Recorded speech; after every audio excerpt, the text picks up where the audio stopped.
أعوذ بالله من الشيطان الرجيم بسم الله الرحمن الرحيم يا أيها الذين آمنوا أوفوا بالعقود أحلت لكم بهيمة الأنعام إلا ما يتلى عليكم غير محل الصيد وأنتم حرم إن الله يحكم ما يريد آمنت بالله صدق الله العظيم۔ میرے انتہائی واجب الاحترام قابل صد احترام بزرگوں، بھائیوں اور نوجوان ساتھیوں، آج کے درس میں قرآن مجید کتاب حکمت کی سورہ نمبر 5 سورۃ المائدہ کی پہلی آیت مبارکہ یہ شامل ہے۔ یہ سورہ چونکہ معاملات اور معاہدات پر مشتمل ہے اور اس کے اندر مختلف احکامات اور قوانین موجود ہیں، اس لیے اس سورہ کا جو آغاز ہے وہ یا ایھا الذین آمنوا سے ہو رہا ہے۔ یا ایھا الذین آمنوا، اے وہ لوگوں جو ایمان لائے ہو، یا اے مومنو۔ یہ جو انداز تخاطب ہے یہ بڑا خاص ہے۔ جناب عبداللہ بن مسعود رضی اللہ تعالیٰ عنہ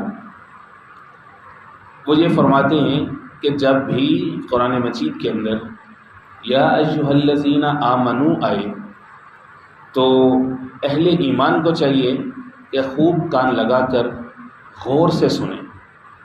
کیوں؟ کیونکہ اللہ مومنین سے بلا واسطہ خطاب فرما رہے ہیں۔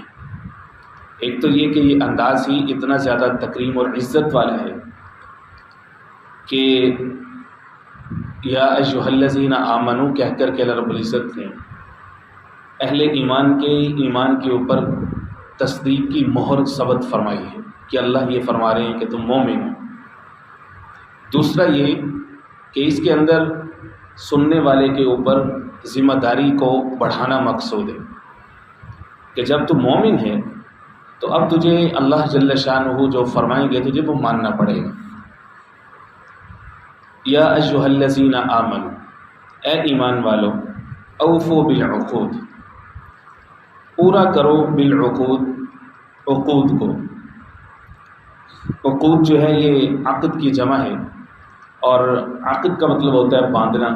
یہیں سے وہ لفظ ہے عقدہ جو عام طور پر استعمال ہوتا ہے عربی میں یا اردو میں، گرہ لگانا، یعنی دو چیزوں کو آپس میں باندھ دینا، اکٹھا کر دینا، جمع کر دینا، اس کو عقد کہتے ہیں۔ اور فقہی اصطلاح میں یہ لفظ بہت عام استعمال ہوتا ہے عقد کا، عقد نکاح کے اوپر بھی استعمال ہوتا ہے، اور اسی طرح سے عقد مال کے اوپر بھی استعمال ہوتا ہے، اور بیع شراء خرید و فروخت کے حوالے سے جو دو لوگ یا دو پارٹیوں کو فقہی اصطلاح میں عاقدین کہا جاتا ہے، کہ یعنی دو فریق ایسے کہ جو اپنے آپ کو کسی کانٹریکٹ کے اندر یا کسی معاہدے کے اندر اپنے آپ کو باندھ رہے ہیں، یہ دونوں بندھے ہوئے ہیں۔ اوفوا بالعقود، یوں سمجھ لیجیے کہ اس سورہ کے اندر چونکہ متعدد احکام میں 20 سے زیادہ طرح کے احکام اس سورہ کے اندر موجود ہیں، تو جو ان احکام کی جو جان ہے وہ ہے اپنے عہد کی، اپنے عقد کی پابندی کرنا۔ قرآن مجید کتاب حکمت میں متعدد مقامات پر جو عہد ہے یا جو عقد ہے اس کی پابندی کا حکم دیا گیا ہے۔ والذین ينقضون عہد اللہ من بعد میثاقہ، وہ لوگ جو اللہ کے عہد کو توڑ دیتے ہیں، اس سورہ میں سورہ رعد کے اندر ان لوگوں پر تنبیہ موجود ہے۔ عقود کے اندر مفسرین اکرام رحمہ اللہ نے 6 مختلف طرح کے عقد بیان فرمائے ہیں، جن میں سے سب سے پہلے تو اس سے مراد وہی عہد ہے جو انسان نے اللہ کے ساتھ کیا ہے، کہ جب وہ لا الہ الا اللہ کہہ دیتا ہے تو وہ اب اس نے گویا کہ اپنے آپ کو باندھ لیا ہے، پابند کر لیا ہے۔ اس لیے جو مسلمان ہے یا جو مومن ہے اس کے لیے فقہی اصطلاح متعارف کروائی گئی ہے مکلف۔ مکلف کہتے ہیں جس کو تکلیف دی جائے، یعنی جس نے مشقت اٹھانی ہے۔ اب اس دنیا میں انسان آیا کیوں ہے؟ اللہ کو راضی کرنے کے لیے، اور اللہ کو راضی کرنا آسان نہیں ہے، اس میں مشقت ہے، اس میں تکلیف ہے، اپنی ہوائی نفس کے خلاف جانا ہے.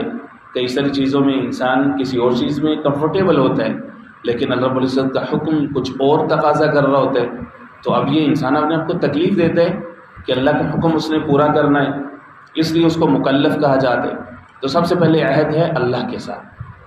پھر انسان جب یہ کلمہ پورا پڑھتا ہے محمد الرسول اللہ، تو ایک اور عہد اس میں وجود میں آتے ہیں، اور وہ اللہ کے رسول پاک علیہ الصلوۃ والسلام کے ساتھ ہے.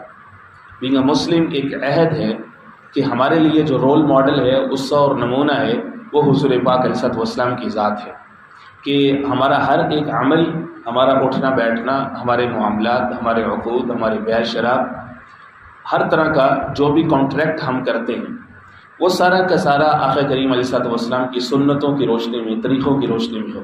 یہ عہد. اسی طرح سے ایک عقد جو ہے وہ انسان بندوں کے ساتھ کرتا ہے، لین دین ہے، بیع شرا ہے، خرید و فروخت ہے.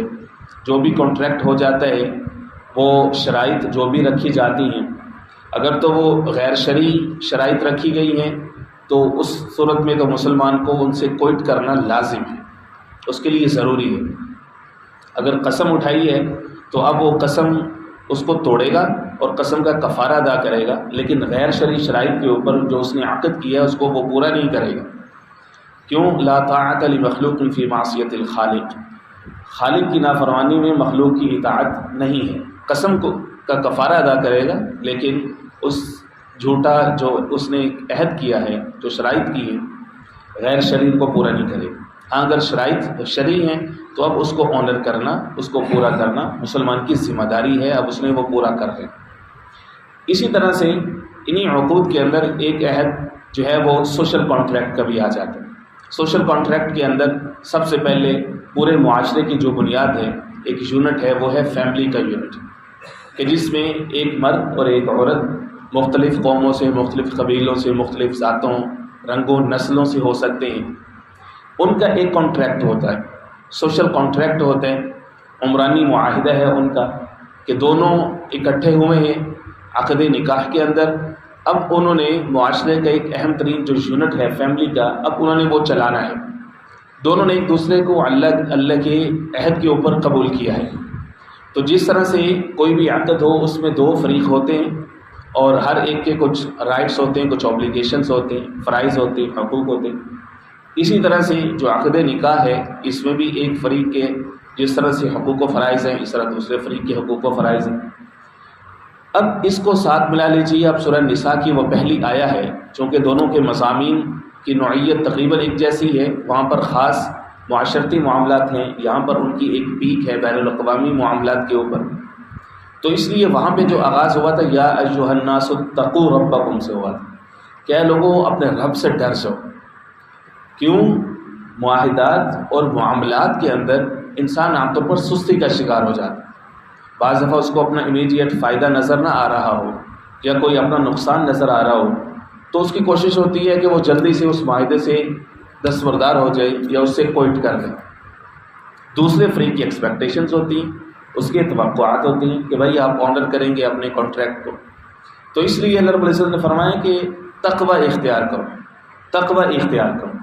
تو اس لیے عہد چاہے اللہ کے ساتھ ہو، اللہ کے رسول کے ساتھ ہو، بندوں کے آپس کے ساتھ ہو، چاہے وہ قسم کے معاملات ہو، چاہے خاص جو میاں بیوی کا جو معاملہ ہوتا ہے عقد نکاح کی صورت میں وجود میں آتا ہے، ان سب کو پورا کرنا لازم ہے. اور یہ صرف خاص جو امت محمدیہ علیہ السلام ہے، یہ قوانین صرف انہی کے لیے نہیں اتر رہے. سورہ مائدہ میں بین الاقوامی معاملات ہیں، دوسرے مذاہب کے حوالے سے ریفرنس دیے گئے ہیں تاکہ جو مسلمان ہیں ان کے لیے عبرت حاصل ہو. مثال کے طور پر اس سورہ میں آگے چل کر کے اللہ رب العزت نے یہود و نصارہ سے خطاب کیا، اور بڑا عجیب انداز میں. سمجھ لیجیے کہ اتنی سخت زبان قرآن مجید میں بہت کم ملتی ہے. فرمایا انا انزلنا التوراۃ فیہا ھدی ونور. یہاں سے بات کا آغاز کیا، یہود کو متوجہ کیا، اہل کتاب کو. دیکھو ہم نے تمہیں تورات دی ہے، اس میں ہدایت بھی ہے، نور بھی ہے.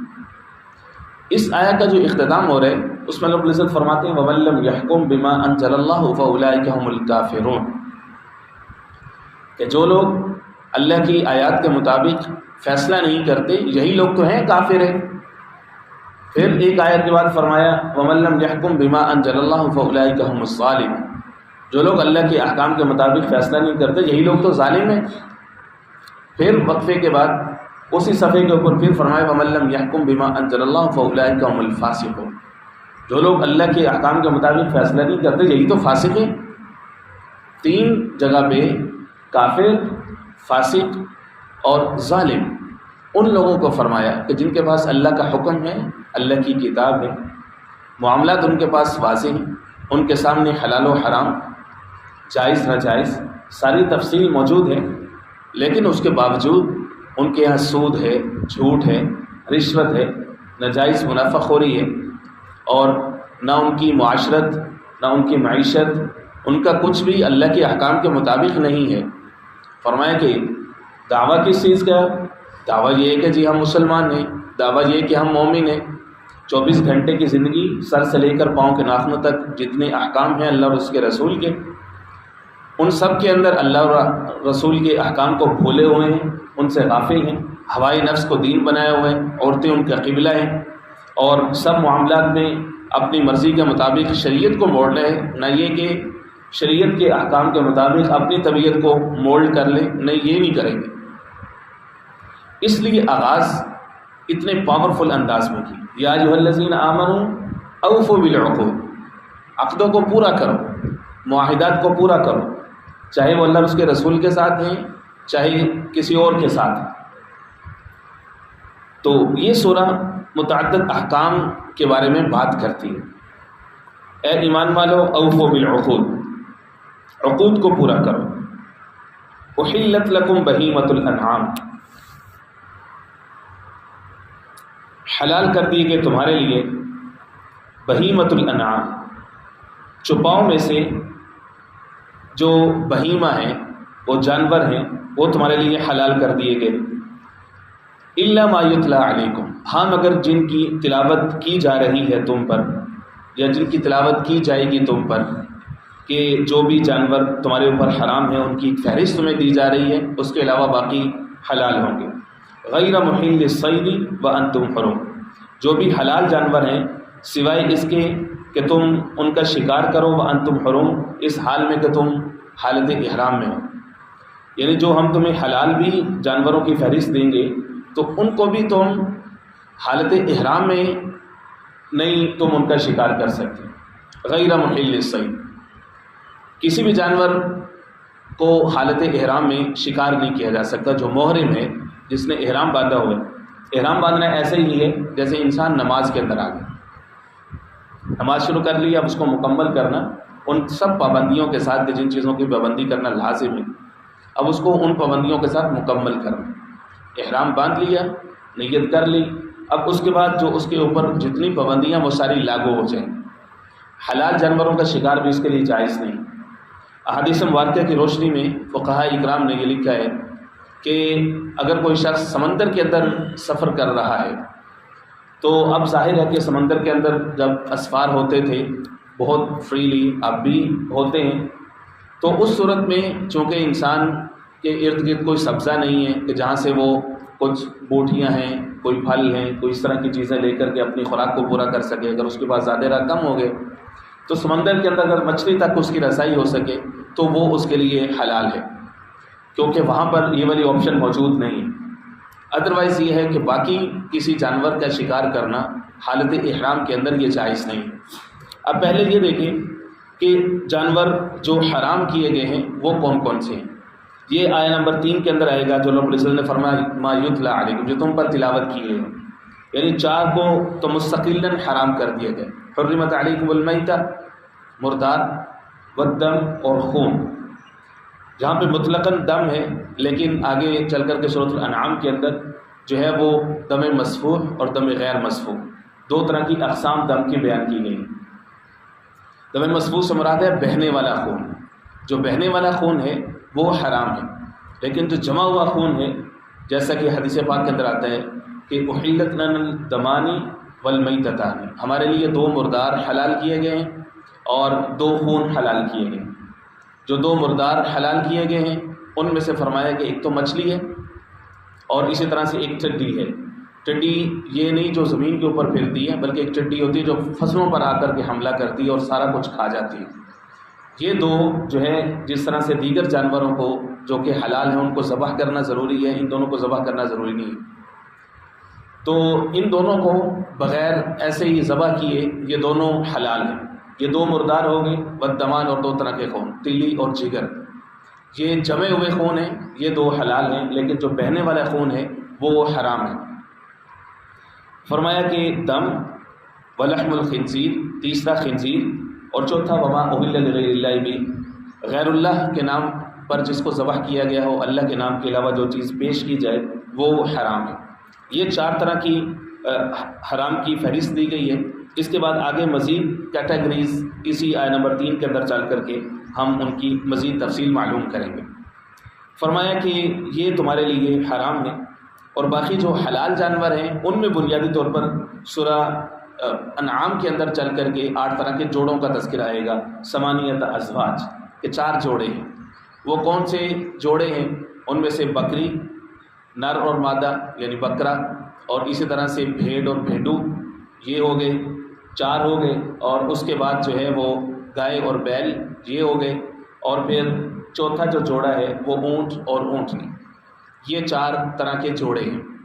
اب ان چاروں کے اوپر قیاس کیا گیا کہ باقی جتنے جو جانور ہیں احادیث مبارکہ کی روشنی میں، کہ جن کی سرشت کے اندر چیرنا پھاڑنا نہیں ہے، گوشت خور نہیں ہے، جو سبزے کے اوپر گزارا کرتے ہیں، وہ حلال ہے۔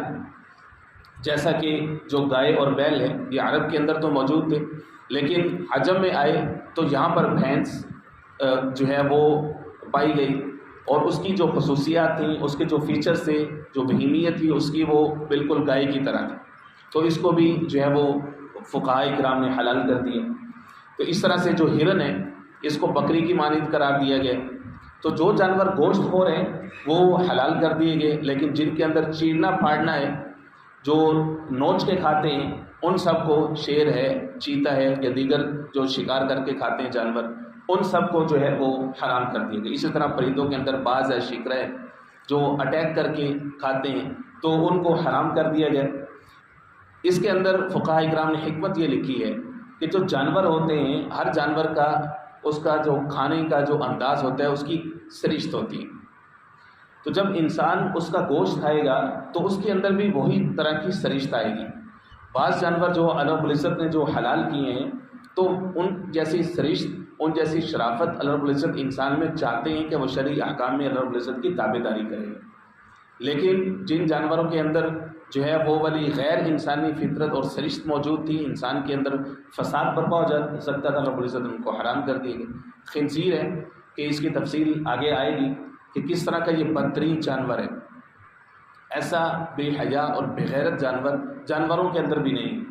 اس لیے جو قومیں یا جو لوگ اس کو کھاتے ہیں، جیسا کہ سیدنا علی المرتضیٰ شیر خدا رضی اللہ عنہ نے فرمایا کہ نصارہ میں اب کوئی خیر باقی نہیں رہی کرسچنس کے اندر، سوائے اس کے کہ اب انہوں نے، اس کی وجہ یہ ہے کہ انہوں نے اپنے لیے اپنے مذہب سے صرف اور صرف انہوں نے شراب اور خنزیر کو لیے، باقی مذہب کے اندر یہ دہریہ پن ہے ان کے اندر سارا کا سارا۔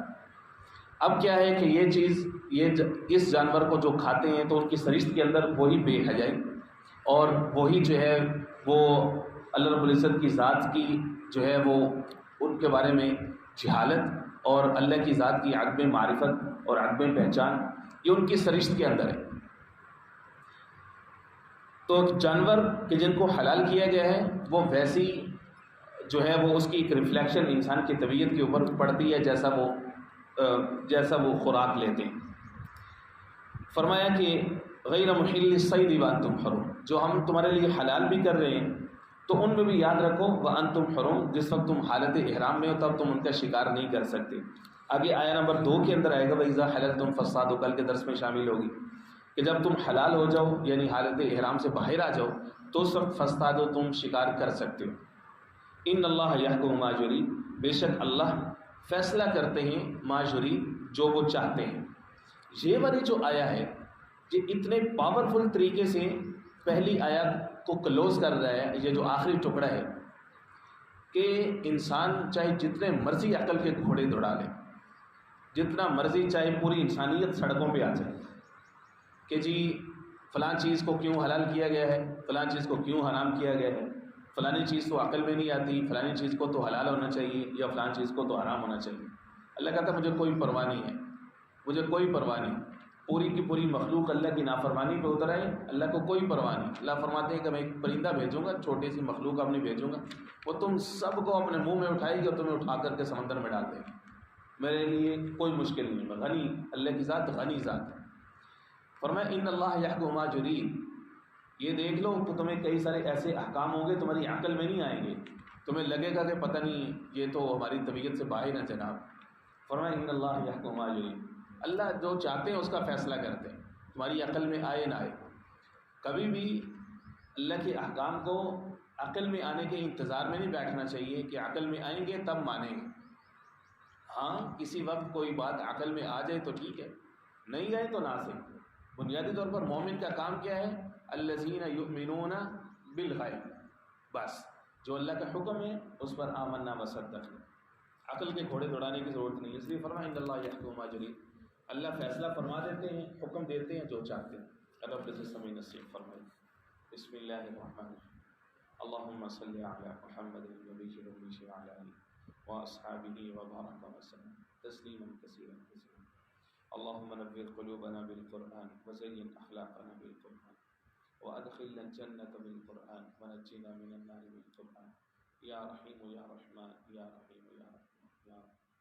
اللہم اشف مرضانا ومرضى المسلمین، صلی اللہ تعالی علی خیر خلقہ محمد وآلہ